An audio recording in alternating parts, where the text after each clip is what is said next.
साथियों नमस्कार। आप देख रहे हैं गढ़वाल किसान न्यूज और आज मेरी मुलाकात हो रही है सबसे पहले मैडम नमस्कार। नमस्कार।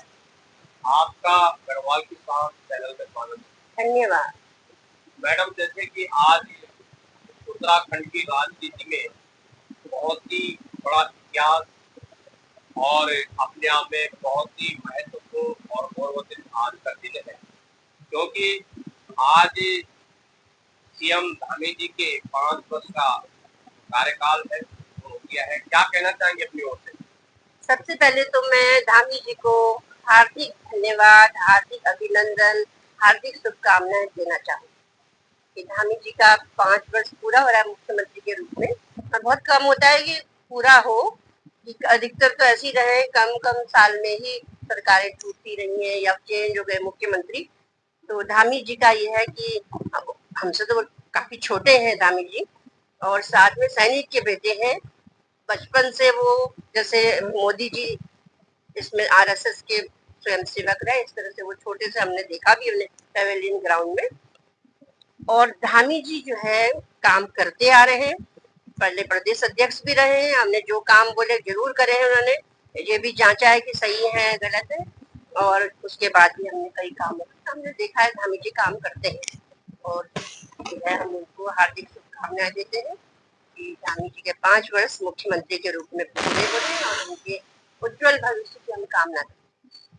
जी मैडम, जैसे कि स्वर्गीय नारेंद्र तिवारी जी, उनकी भी राजनीति में अपना एक बहुत बड़ा इतिहास रहा और उत्तराखंड कांग्रेस की सरकार में उन्होंने भी अपने सरकार में पूरे 5 वर्ष का कार्यकाल पूर्ण किया। ऐसे ही आज सीएम धामी जी के भी 5 वर्ष पूरे हो गए हैं। लेकिन स्वर्गीय नारेंद्र तिवारी जी को विकास पुरुष कहा जाता था, लेकिन आज सभी जो सीएम धामी जी हैं उनको धाकड़ धामी कहकर पुकार रहे हैं। इसमें क्या कहेंगे अपनी ओर से? देखो, अब तिवारी जी थे, वो भी काम बहुत करते थे, और साथ में हमारे पिताजी लोगों के संग वो जेलों में भी रह रहे थे। जब स्वतंत्रता की लड़ाई शुरू हुई तो पिताजी लोग अगर बड़े थे, सीनियर थे, तो अटल जी, नित्यानंद स्वामी, मुरली मनोहर जोशी जी, और जैसे ये है हमारे तिवारी जी, ये सब जेलों में रहे हैं। पिताजी इनसे 14-15 वर्ष बड़े ही थे, और स्वतंत्रता सेनानी के रूप में लोगों ने जेल की सजा को झेला है। क्यों पूछ रहे हैं कि धामी जी को धाकड़ धामी कहते हैं? अब वो तो, जो तिवारी जी थे, बुजुर्ग थे, तो उन्हें विकास पुरुष की वो सोच समझ अच्छी रखते थे, एक बुजुर्ग जैसा लगता है।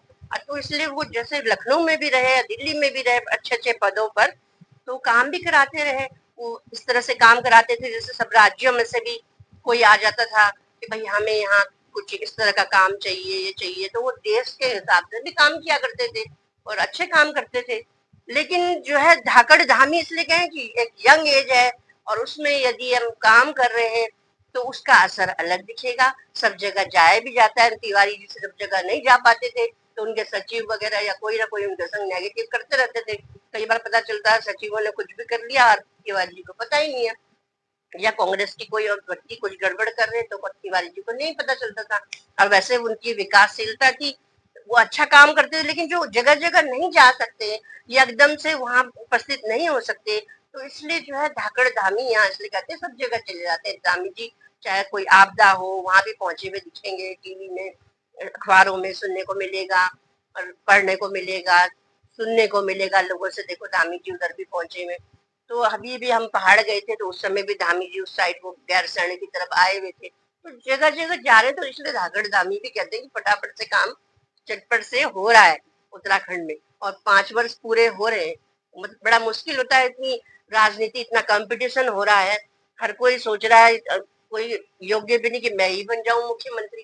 तो ऐसा भी नहीं होता है, शांति से काम करें अपना, अपने जो अनुशासन बनाए रखें, अपने कामों को अच्छे से निभाते रहें, जनता की बातों पे खरे उतरे, जनता की जो है ये हो कि भाई अभिलाषा है कि हमारा ये काम हो, काम हो, तो उसके लिए वो अच्छा काम करे, इसलिए धाकड़ धाम। चलिए, मेरा आपसे दूसरा सवाल है कि जो आने वाला ये समय है, मानसून शुरू हो गया है, बरसात का मौसम शुरू हो गया है, सड़कों की हालत बहुत ही खराब है। धर्मपुर विधानसभा में जगह जगह खड्डे पड़े हुए हैं और उस खड्डों में पानी भर के बड़े बड़े तालाब बन जा रहे हैं। आप अपनी ओर से क्षेत्रीय पार्षद को, क्षेत्रीय विधायक को और तमाम प्रशासनिक अधिकारियों को क्या कहना चाहेंगे अपनी ओर से? देखिए, मैंने पहले भी कहा था और लिखती भी आ रही हूँ कि जो है बरसात से पहले ही सारे काम हो जाएं तो अच्छा होता है। तो बाद में शिकायतें जरूर आती हैं और जो गड्ढा है वो और बड़ा गड्ढा बन जाता है। कहीं टूटी हुई सड़क है वो और ज्यादा टूट जाती है, कहीं पुलिया दरक रही है तो और ज्यादा वो पूरा ही टूट जाती है। इसलिए इनका रख रखाव के लिए इनके पैचेज लगते रहने चाहिए, प्लास्टर होते रहने चाहिए, उसमें क्वालिटी होनी चाहिए। हमारे जो सरकारी अधिकारी हैं उनके पास तो पूरा एक अनुशासन है, उनके पास पूरा एक जिम्मेदारी है कि वो अपनी देख रेख में इन चीजों को करवाएं। फिर पार्षद हैं, फिर विधायक जी हैं, फिर हमारे मुख्यमंत्री जी हैं। सबके सहयोग से जनता का काम अच्छा होना चाहिए, गुणवत्ता होना चाहिए उसमें। ऐसा नहीं कि आज बना और फिर टूट गया, तो उसमें क्या है, बेइज्जती सबकी होती है और जनता का पैसा मिसयूज हो जाता है। हम बोलते हैं कि कोई काम कराना है तो महसूस हो, हाँ ये काम के इधर एक पुलिया बार बार टूटती रहती थी, तो मैंने लिखा कि आर्मी के द्वारा बनवाई जाए। तो जहाँ पे नहीं बन रही है, किसी से नहीं हो पा रहा, बार बार टूट रहा है, तो आर्मी का सहयोग ले लीजिए। आर्मी भी तो डिफेंस है, सरकारी है, वो भी सरकार के अंडर में है, तो उनसे सहयोग लें तो उनके इंजीनियर बढ़िया काम कर लेते हैं। अभी आप आज बनाया कल टूट गया तो ये तो कोई दब भी रहा उनके नीचे, है ना। ऐसे ऐसे भवन बनते हैं, तो ऐसे ऐसी पुलियाएं बन जाती हैं, तो एक्सीडेंट होते रहते हैं। तो मैं समझती हूँ कि थोड़ा आर्मी का हम सहयोग ले। जैसे अभी आपदा आई थी, उस समय पुल टूट रहे थे और फिर उनको बना नहीं सक रहे थे, कैसे होगा, कहाँ से होगा। तो मैंने कहा आर्मी की सहायता लीजिए। आर्मी वालों बेली पुल बनाते हैं, वो किस तरीके से उसमें जो है, जैसे वो होता है चुंबक, चुंबकीय उस तरह की बनाते हैं कि वो लटक जाए पर टूटे ना। माना वो लोग भी है तो पकड़ के झूल ले, पर यानी कि पानी में बह गए, है ना। तो वो जो है इस तरह का पुल बनाते हैं, जहाँ जरूरत जैसी होती है वैसा पुल वो बनाते हैं। उन्होंने तो युद्ध लड़ने, उनको तो आदत है युद्ध में, पहाड़ी इलाकों में, बड़े बड़े घाटियों में, बड़े बर्फीले जगहों में कितना मेहनत करते हैं। इसीलिए उनको इतना जो है, उनको इतनी शिक्षा दी जाती है, उस समय ट्रेनिंग होती है, भयंकर ट्रेनिंग होती है। कोई पास हो रहा है, कोई नहीं हो पा रहा उसमें।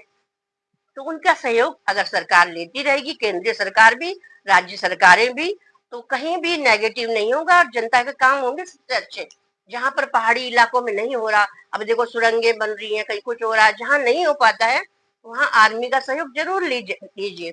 जैसे मैडम कि आज से जन जन की सरकार, जन जन के द्वार एक अभियान चला रही है और जन जन की सरकार, जन जन के द्वार, अगर आपके द्वार में भी भारतीय जनता पार्टी के कुछ लोग आएंगे, कुछ अधिकारी लोग आएंगे, कुछ नेता लोग आएंगे, तो ऐसी कोई समस्या है आपके पास? जैसे कि आज भारतीय जनता पार्टी के कार्यकाल को, भारतीय जनता पार्टी के सीएम ही नहीं, सीएम तो सबके हैं, उनके कार्यकाल को 5 वर्ष पूर्ण हो गए आज। ऐसी कोई समस्या हो कि जो 5 वर्षों में पूरी नहीं हो पाए? देखो एक चीज है, सबसे पहले तो यह है कि भाई 5 वर्ष पूरे हो रहे हैं, सबसे पहले हम शुभकामनाएं दे रहे हैं, पहले भी दे दी, अब फिर दोबारा दे रहे हैं। अच्छा, फिर यह है जैसे जनता की सरकार, जनता के द्वारा, जनता के लिए, तो जन जन की सरकार, जनता के द्वार, ये होते ही रहना चाहिए।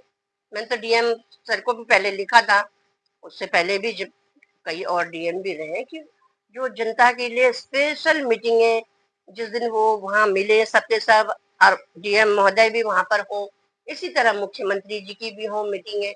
ये ना हो जनता आइए पता नहीं कहाँ कहाँ से दूर दूर से, और किराया है कि नहीं, और जाने को भी है कि नहीं, और वो आ करके फिर वहीं बैठे हैं या परेशान हो रहे हैं या अगली बार नहीं आ सक रहे हैं, न जाने क्या समस्या लेकर के वो आते हैं, तो उनकी सुनी जाए। तो ऐसी जनता की सरकार, जनता के द्वार, अगर ये होता रहेगा तो राम राज्य शुरू हो जाएगा, क्योंकि राजाओं ने भी इस तरह के काम किए हैं। मेरा क्वेश्चन ये है कि आपके द्वार में अगर आते हैं तो आपके क्षेत्र में ऐसी कोई समस्या है जो आज तक नहीं हो पाई? बिल्कुल, मेरे क्षेत्र में ऐसी समस्याएं हैं कि यहाँ पर एक तो जैसे पानी बरसातों का घुसता है तो सीवर नहीं है।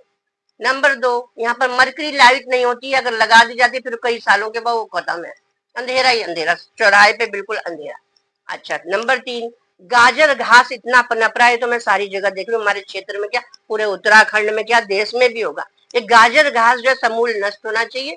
जब इसमें फूल आते हैं उससे पहले ही इसको उखड़वा करके जला दें, क्योंकि अमेरिकन गेहूं के साथ ये आया था, और कितने लोग इसमें बीमार हो रहे हैं, पता ही नहीं चल रहा, गले का हो रहा है, किसी को आंखों की बीमारी हो रही है। तो ये गाजर घास की समस्या बहुत फैल गई है। नंबर 3, यहाँ नालियों की सफाई नहीं हो पाती है। नालियों की सफाई होनी चाहिए। जहाँ पर सड़कों में कुछ दरारें होती है, कुछ है, वो जल्दी जल्दी ठीक हो जाने चाहिए। सड़क ऊंची, नालियां नीची होनी चाहिए, तभी पानी सड़कों का वहां जाएगा और सड़कें टूटेंगी नहीं। तो ये कुछ समस्या है, बिजली, पानी, सड़क। और उसके बाद जो बहुत गरीब है, उस गरीब को घर, जैसे मैंने प्रधानमंत्री जी को भी लिखा, घर बना बना के मिल रहा है।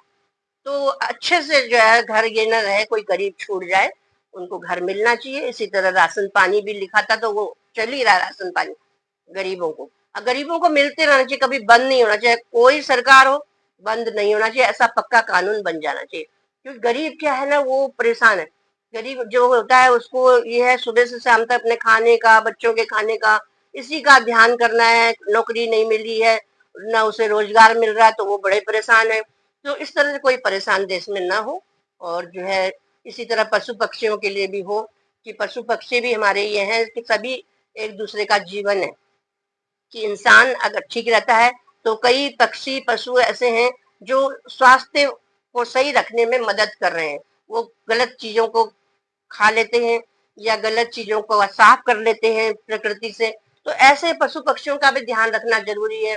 जैसे हमारे कबूतर है, बाजरा वगैरह, बंदर है, जहाँ है उस साइड में उन्हें कुछ ना कुछ मिलता रहे। मैंने तो लिख के भेजा था, दिल्ली की चिड़ियापुर और उसमें आया है ये, चिड़ियापुर में और ये सेलाकुई में, यहाँ बंदरों के बाड़े बनेंगे। अब कम दिख रहे हैं बंदर, तो ये बाड़े बन जाने चाहिए और लोगों को जिनको शौक है वहीं जाके बंदरों को खिलाएं। और सरकार भी अपनी तरीके से उनको देती रहे, कि उनको भी जीवन जीना है। अगर ये संतुलन खराब हो गया तो धीरे धीरे सारी प्रजातियां खत्म हो जाती हैं।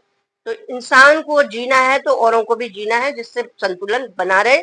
और क्षेत्र की समस्या, मैंने कहा गाजर घास, ये पता नहीं हम बचपन से ही देख रहे हैं और हम अब सीनियर सिटीजन हो गए तो भी हम देख रहे हैं कि गाजर घास साफ ही नहीं हो रही है, खूब बढ़ता जा रहा है। अभी मैं वहां गई थी, ये विधाता एनक्लेव, साथ में गई थी मैं। इसमें कौन सा एनक्लेव है, भाई लोग रहते हैं उधर देहरादून में, और शिवांग एनक्लेव भी है उधर।